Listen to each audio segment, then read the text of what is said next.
Hey guys, this is Itimi, and welcome to another episode of Home and Away. This is a new series where I sit with some of my friends and talk about what it means to live, to begin again, and to build something new in a place that still feels like home. This series is brought to you in partnership with Remitly for people who are building across borders. On this episode, we're talking about diaspora dreams, and I'm speaking to Parklins Ifeayinchukwu of Baby Momsi and Habib Wasulu of Smiley Socks Africa. These are two entrepreneurs that I admire so much, and they're building their dreams from the UK. Habib has built Smiley Socks Africa over the last couple of years, building a fantastic fashion business in Nigeria, and now thinking about what it means like to expand to the UK and learning from this culture and taking it back home. And Parklins is building Baby Momsi from his own personal experience, him and his wife, of having a baby and understanding what it means to actually build where not everybody looks like you, what it means to disrupt an existing system, and what it actually looks like to have to start from scratch and use all of the resources within your means. I think this is going to be such a fantastic episode for anybody who's thinking about building anything, whether it's a fashion business or it's a tech product.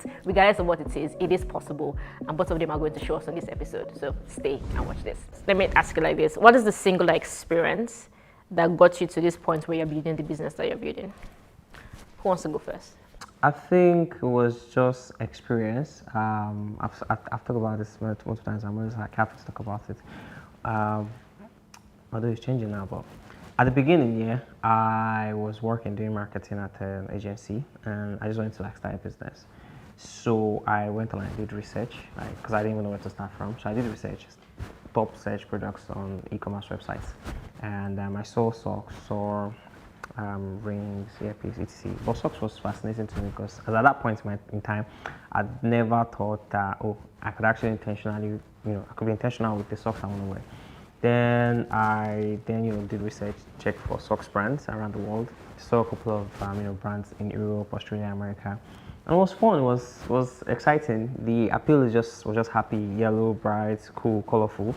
Then I came back to Nigeria and checked for Nigerian brands doing similar, and I saw a couple of them, but the feeling was not the same. And then I also like put myself in the position, if I want to buy this, will I be able to afford it? The pricing was also higher than what I could afford.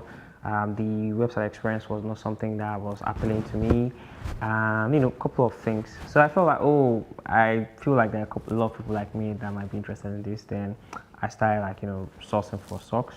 Then I started like, solving those things that I feel could be solved, which is online shopping experience, cool content on social media, very fast shopping experience, appropriate pricing, options, etc. Those things that I think people deserve. So I just wanted to like create a very nice shopping experience for people, and that was where it started from. To be fair, it was not really even about money or anything. It was just about I want to have like a cool online shopping experience. Then let me provide it. So that was where it started from. At what point did you realize that this could be like a whole big company?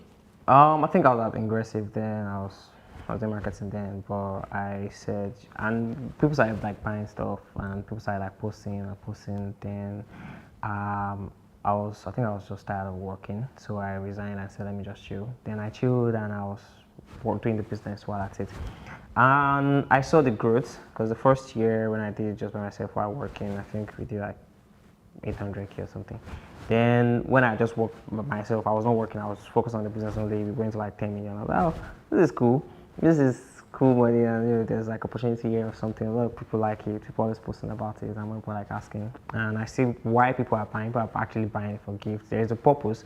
It brings people together. It does something. So that was the point where I feel like it is interesting. And aside the fact that this could be a big thing, there's also the learnings that are coming with it because while people are buying something, I was seeing human behavior around this thing. So that was intriguing to me. I just wanted to keep doing more. Like, oh yeah, like if people are saying they're buying socks, they're like other things that they actually would like to buy. And then I look at what is missing in the market, or what do we have that we can replicate on other products that we also like serve similar purpose. And all of that was exciting. So that was how it just kept expanding until we got to sneakers.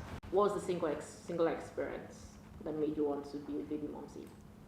Had a child. And that changed my entire world and how I see things. And it comes from a very personal experience, come from lived experience of having to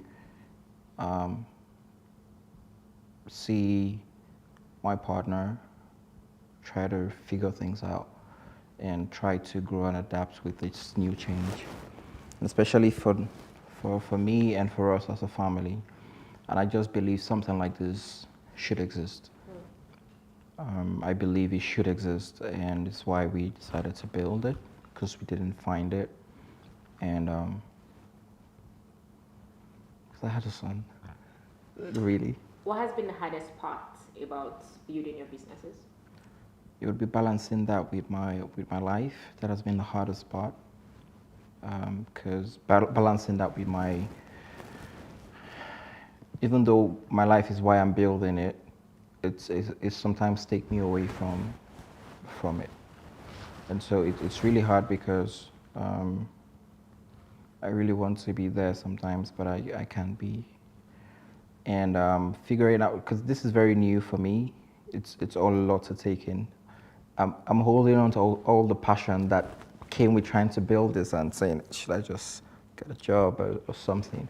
It's about, but there's the growing consensus saying how very important this is, because I can see how it not just affects moms, but how the impact it can have in the life of the child and ultimately to the family as a unit. And but it's been very difficult having to balance that with my responsibility of not just being a partner but being a father to my child. But yeah. Habib, what about you? Me, I think at different points in time, like different things. There's the life part, there's the personal life and the business part, balancing that out.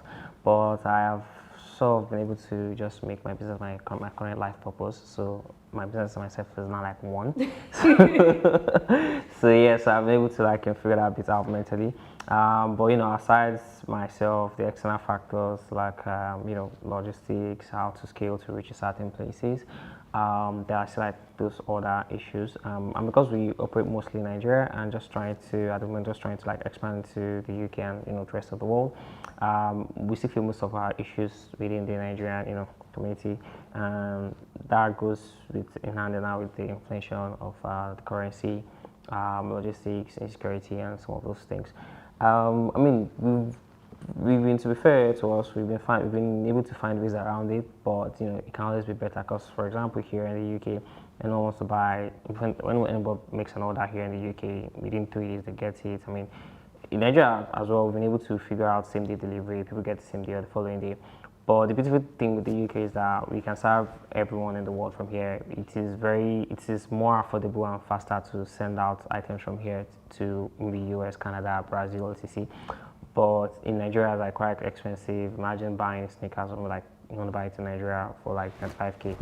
Yeah, you have to spend delivery of 8,000 naira. So it doesn't provide value to the customers, and I'm very, very big on the customer's experience. So those are some things that actually I wish could be fixed. And if they were fixed, to be fair, I might just be operating only from Nigeria and distribute to the rest of the world. So the next question is a bit different for both of you, right? Okay. For you, it is more around how did moving to the UK change how you're building the business and how you're thinking about expansion. For you, it's more what did the UK do to you in the sense of the way that it potentially, I'm assuming, open your mind to possibilities? Because I think what's different is that you are trying to move a business to the diaspora. You're building in the diaspora, not for just diasporans, for the world. And I'm sure that has come with some very big mental shift. So, Parklins, do you want to go first? Yeah, it's been amazing. And I think the advantage of having to build here is the access to resources and access to learnings to really build and figure out what you want to do. And there's a lot of opportunities with grants or access to funds, or even quicker access to loans if you believe so much in what you want to do and you can prove it, and then there are ways to help you. But can I talk about the challenges? Yeah. So, but one of the primary challenges how conservative things can really be, and how if you really do not know about certain things, you may not really know. But I've been able to cross those hurdles because with London, I'm out every weekend attending founders events and tech events all over London, everywhere. You find me there where there are founders there. And I've been able to bridge that inside gap by being in those places.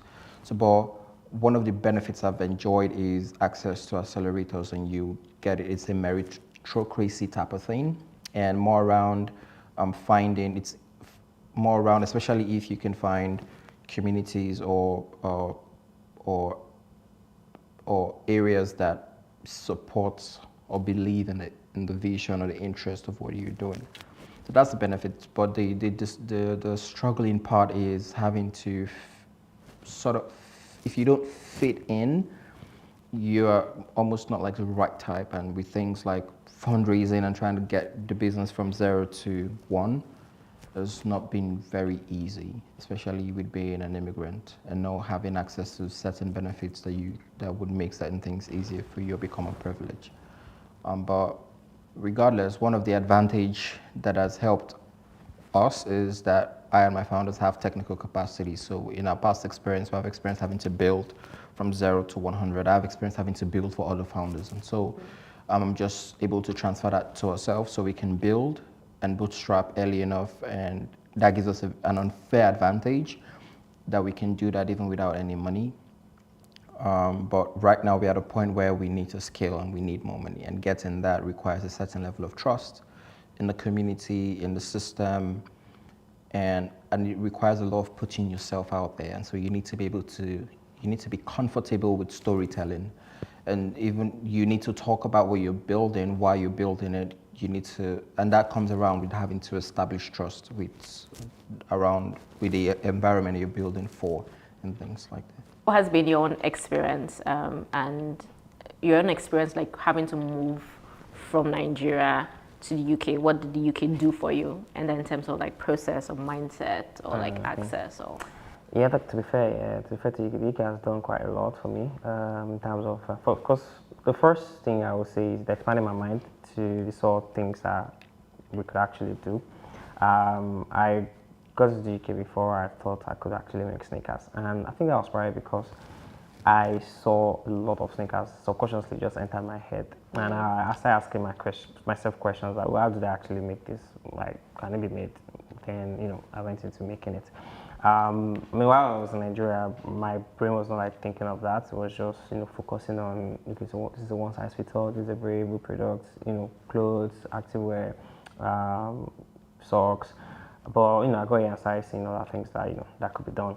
And I've been also exposed to more brands and also different ways to actually like market. And one of the cool things here is the way they do ads or marketing or content. So it just expands my head a lot to other things. And the way I sort of operate is that I naturally don't think of creating a product from the product. I most of the time think of it of how to present it to the customers. So you think about the marketing first before you think about the content marketing first, and then I work down back to the product. So UK has really helped me in terms of that mindset. But like on the hard part, there's like struggles because it's not been easy saying you want to move a certain kind of business to the UK because it does already exist. Because one of the first things you used to do when you want to start a business, understand the position you want to play at to get. So in the UK, it feels like there's no position you want to play. Do you want to sell quality product at cheap price? There are businesses doing that. Do you want to sell quality product at a luxury at high price? There are businesses doing that. Do you want to sell cheap like bad products, cheap price? They are like all these things they are being offered. You get, but it's still helping me to understand how to run a business where there is value and how I can actually get value. Because now like myself and the team, I feel like we can actually gain a lot more things in Africa for the sort of business that we are doing because the product is good, it's a very good standard, and but the price is quite fair to everyone. So if you can actually provide something like that in Africa with enough marketing, people can actually afford to actually pay for it. You still think that more of the opportunity for you is in Africa, but then taking your experience and what you're learning back to that market. Yes, that's very interesting. Yes, and also there's also like we're still like making sales in the UK, but it's not as strong as Africa. But and also the part that we can actually distribute to other places in other continents and other countries. It's easier here and faster than it is in Nigeria. Although we still sort of ship and do things, we still find a way to do it from Nigeria. It's just better here. but there's like a lot of learning, it's a lot of mind shaping that I'm picking up here, and that can be easily replicated back home, and which we are already doing. The most underrated skill every founder needs. The ability to sell. Yes, sell. Be able to sell. Build fast or build right. Build fast. Build fast. If you build fast, you learn how to do it right. One purchase that genuinely makes your workday easier. My laptop. Yeah, my Actually, my laptop. phone. My laptop with my iPad. Honestly, my iPad. I guess I can design anywhere and those things. Yeah. My laptop, because right now I'm stranded. I wish I could do some things. Fundraising meeting or product launch day, which gives you more anxiety. Fundraising meeting. Fundraising. I need money to do the product launch. Would have tested the product already, so Yeah, that's good. exactly. A dream collaboration for your brand. Whiskey. For us, will be Flow Health. Mine will be ordering. Private Biggest marketing. lesson so far being an entrepreneur. I'd say you need people. Yeah. Like, on all sides, employees, partners, customers, investors, I agree. co-founders. if Yeah, you're you need lucky. people. You need People. People. Yes, people. I think for me, the diaspora dream is, and it sits in a very interesting part where with Founders Connect, I'm doing stuff on the ecosystem like you, like I'm doing stuff actively in Africa. And my new company I'm building for like the global market. And for me, it's been able to take access and opportunities and exposure into whatever I do that you might not have if you are stuck to one place. I think the most beautiful thing about being an immigrant suddenly is that there's new set of opportunities and new set of information. And then whether you decide to use it back home or use it here, it feels like you can just be better. Like obviously you can build fantastic businesses in Nigeria, like people are doing fantastic there. But if you don't want to do that, there's definitely another option. And then being able to be in a system that works that you can then complete for the global market, I think it's like the most fascinating thing to me. Like I don't want to just do like one small market. I want to like build for the world, and it feels easier to do it from here than if I wanted to be in Lagos. That makes sense. Yep. Yeah, I get you. I think honestly, it's also the same for me, which is about the access, because most of the time, whenever I think about it, it's just about how easy it is to rely on the system here and say, oh yeah, we want to do something. I know that it's gonna like get done as long as you put it in the right place. It's gonna get done, and just being able to get exposed to newer things or things that I might not be able to like learn from back home. If I'm like in Nigeria, I might not be able to be exposed to it. So yeah, it's just the infrastructure and the reliability of the system in this place. If you looked at your younger self, what would you tell them about being a builder? I'll tell them it's fun. I'll tell them it is fun, honestly. That's what I always say. It is just fun. It's fun, it's exciting. It's exciting to be able to think and bring something to life. It's exciting, like it makes you feel like a creator in your own space. So if I see my younger self, I'll tell my younger self to have fun with it, to understand that we can bring out something just from your head and bring it to life. Most of the things I wear are things I just like I think about like my sneakers now. It was not existing, so I said, you know what, let me think of it, design, and I get it done, and I'm wearing it. Sometimes socks enter into the platform, any platform that I'm using to design, Canva or Photoshop, design something, get it done, and it's fulfilling, it feels fulfilling at the moment to do that. So I'll tell young Gami to honestly have fun with it, and also like understand the balance in the value that you want to provide. Like really understand the value you want to provide and how essential or useful it's going to be for the people that you're creating for. So like you can't just create without a purpose. So like I have like ethos around how I create things now. It has to be minimal because I don't really like things to be plenty. So my stuffs are mostly very, very simple and minimalistic. And it also needs to have like meaning. It also needs to have depth. So there should be like some sort of storytelling that makes it meaningful to people.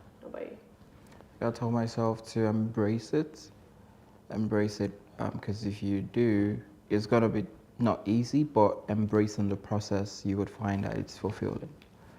And I think maybe you can consider doing like a collection for Baby Momsi, doing some kind of collection for like moms, especially when they're pregnant, because you see their body changes and grows. Okay. And so imagine you do a sneakers that expands with the In the growth body.